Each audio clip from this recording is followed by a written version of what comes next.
اعوذ باللہ من الشیطان الرجیم بسم اللہ الرحمن الرحیم۔ السلام علیکم ورحمۃ اللہ وبرکاتہ۔ میرا نام حافظ بلال ہے۔ آج کی اس کلاس کے اندر ہم تسہیل جوازی کے بارے میں پڑھیں گے، تو شروع کرتے ہیں تسہیل جوازی۔ اگر دو حمزہ ایک کلمہ میں اس طرح جمع ہوں کہ پہلا حمزہ قطعی مفتوح، ٹھیک ہے، یہ وہی جو پیچھے ہم پڑھ چکے ہیں تسہیل کے قاعدے کے اندر، پہلا حمزہ قطعی مفتوح یعنی اس کے اوپر زبر ہو، قطعی ہونا چاہیے، اور دوسرا وصلی مفتوح ہو، تو دوسرے حمزہ میں تسہیل اور الف سے بدلنا دونوں جائز ہیں۔ اسے تسہیل جوازی کہتے ہیں۔ مطلب یہ ہوا، اگر کسی کلمہ میں دو حمزہ اکٹھے آ جائیں اور دونوں میں سے پہلا حمزہ قطعی مفتوح ہو، جیسے آپ مثال میں یہاں پر دیکھیں، تسہیل جوازی کی مثال ہے، تو پہلا حمزہ قطعی ہے، استفہامیہ ہے، تو دوسرا حمزہ وصلی ہے، تو دوسرے حمزہ کو تسہیل اور الف سے بدلنا جائز ہے۔ یعنی اوپر والی جو تین مثالیں آپ کو نظر آ رہی ہیں، یہاں پر ہم نے تسہیل جوازی کی ہے۔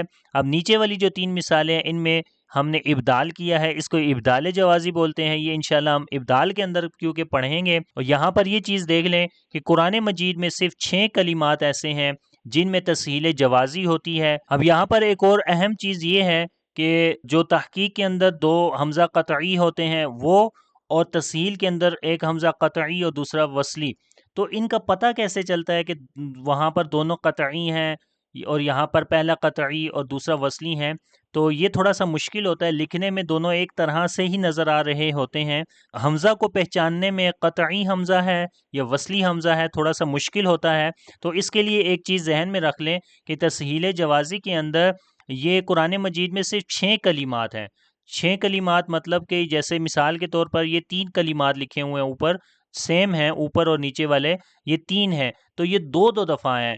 اللہ یہ بھی 2 دفعہ آیا ہے، آل آنا یہ بھی قرآن پاک میں 2 دفعہ آیا ہے، الذکرینی یہ بھی قرآن پاک میں 2 دفعہ آیا ہے، ٹھیک ہے۔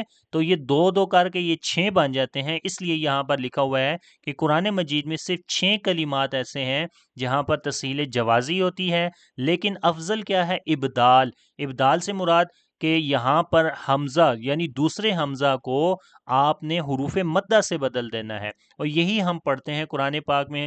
اور جو مصحف ہمارے پاس ہے پاکستان انڈیا میں، وہاں پر آپ اسی طرح کا سائن دیکھیں گے کہ حمزہ کے اوپر کھڑی زبر ہے اور اوپر مد ہے، تو اس کو ہم ابدال کر کے پڑھتے ہیں۔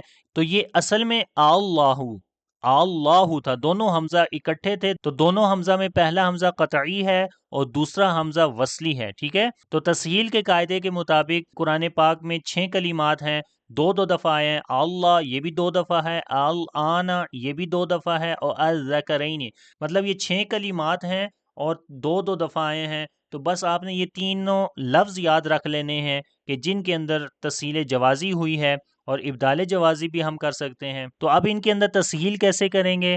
اس تسہیل میں ہم دوسرے حمزہ کو نرمی کے ساتھ ادا کریں گے، تو یہ جائز ہے، ٹھیک ہے۔ لیکن افضل اس میں کیا ہے؟ افضل یہ نیچے والا ہے، اس کو ابدال جوازی بولتے ہیں، کہ جس کے اندر دوسرے حمزہ کو ہم پہلے حمزہ کی حرکت کے مطابق حروف مدہ سے بدل دیتے ہیں۔ تو اس لیے اوپر والا جو ہے وہ بھی پڑھنا جائز ہے، یعنی اس لفظ کو اللہ، اللہ میں پہلا حمزہ ہم واضح کر رہے ہیں تحقیق کے ساتھ، دوسرا حمزہ میں ہم تسہیل کر رہے ہیں کیونکہ پہلا حمزہ قطعی ہے، دوسرا حمزہ وصلی ہے۔ تو کیسے پڑھیں گے تسہیل کے ساتھ؟ اللہ اللہ اللہ، ٹھیک ہے، یہ ہو گیا تسہیل کے ساتھ۔ دوسرا حمزہ ہم واضح نہیں کر رہے، تسہیل میں پڑھ رہے ہیں نرمی سے۔ اور اس کے آگے والی مثال الآنا الآنا، اب اس میں بھی دیکھیں دوسرا حمزہ ہم جو ہے وہ نرمی کے ساتھ ادا کر رہے ہیں، الآنا الآنا، دوسرے حمزہ سے مراد یہ جو گرین الف ہے یہ والا حمزہ ہے، ٹھیک ہے، یہ حمزہ وصلی ہے۔ اب تیسری مثال کے اندر الذکرینی از از، اس کو بالکل واضح کر کے ہم نہیں ایسے پڑھتے الذکر، تو یہ غلط ہے، بلکہ تسہیل کرتے ہیں۔ تو تسہیل میں دوسرا حمزہ یہ گرین والا یہ واضح نہیں ہوتا، بلکہ تحقیق اور ابدال کی درمیانی حالت میں پڑھا جاتا ہے، تو درمیانی حالت نرمی کے ساتھ الذکرینی الذکرینی، ٹھیک ہے. اب اگر ہم انہی تینوں مثالوں میں ابدال کرتے ہیں، یعنی کہ پہلا حمزہ کیونکہ قطعی ہے، دوسرا حمزہ وصلی ہے، کیونکہ ابدال انہوں نے لکھا ہے کہ افضل ہے، یعنی بدلنا، یعنی دوسرے حمزہ کو پہلے حمزہ کی حرکت کے مطابق، اگر پہلے حمزہ کی حرکت زبر ہے تو دوسرے حمزہ کو الف سے بدلیں گے. تو یہاں پر اسی طریقے سے انہوں نے بدلا ہوا ہے، اسی وجہ سے پہلے حمزہ کے اوپر کھڑی زبر ہے. نہیں تو اوپر آپ دیکھیں پہلے حمزہ کے اوپر زبر تھی اور دوسرے حمزہ کے اوپر بھی زبر تھی جو الف کی صورت میں ہے. تو اب یہ جو دوسرے حمزہ تھا الف کی صورت میں، یہ بیسیکلی یہاں پر پہلے حمزہ کی حرکت کے مطابق، تو پہلے حمزہ کی حرکت زبر تھی، اور زبر آپ کو پتہ ہے الف کو چاہتا ہے، یعنی کہ الف سے پہلے زبر ہوتی ہے نا، تو حروف مدہ الف سے بدلیں گے. ٹھیک ہے، اس لیے یہاں پر کھڑی زبر آ گئی ہے. تو اب اس کو ہم بھی قرآن پاک کو جب پڑھتے ہیں، اور جتنے بھی قاری حضرات ہیں زیادہ تر اسی طریقے سے پڑھتے ہیں، ابدال کے ساتھ اس کو پڑھتے ہیں، کیونکہ ابدال کے ساتھ دوسرے حمزہ کو ابدال کرتے ہیں، اور ابدال سے پڑھنا اس کو افضل ہے. تسہیل جوازی کرنا جائز تو ہے لیکن افضل نہیں ہے. ٹھیک ہے، تو ہم اس لفظ کو قرآن پاک میں ایسے پڑھتے ہیں لمبا کر کے، اللہ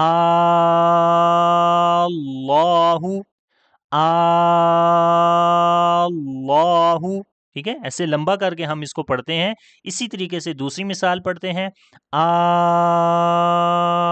آنا. تو یہ یہاں پر بھی کیا ہوا، پہلے حمزہ کے اوپر زبر تھی، دوسرا حمزہ وصلی مفتوح تھا، تو کیا ہوا دوسرے حمزہ کو پہلے حمزہ کی حرکت کے مطابق، یہاں پر بھی زبر ہے تو مطلب حرکت کے مطابق حروف مدہ سے بدلنا. تو حروف مدہ میں الف سے پہلے زبر آتی ہے، تو یہ زبر ہے نا یہاں پر، تو یہاں الف سے اس لیے ہم نے اس کو بدلا، تو یہاں پر بھی کھڑی زبر آ گئی الف کے اوپر یعنی حمزہ کے اوپر. ٹھیک ہے، تو اس وجہ سے بھی اس کو بھی لمبا کر کے پڑھیں گے اور مد آ جاتی ہے. اسی کو ابدال بولتے ہیں کہ اس میں دوسرے حمزہ کو پہلے حمزہ کی حرکت کے مطابق حروف مدہ سے بدلنا. تو پڑھیں گے آنا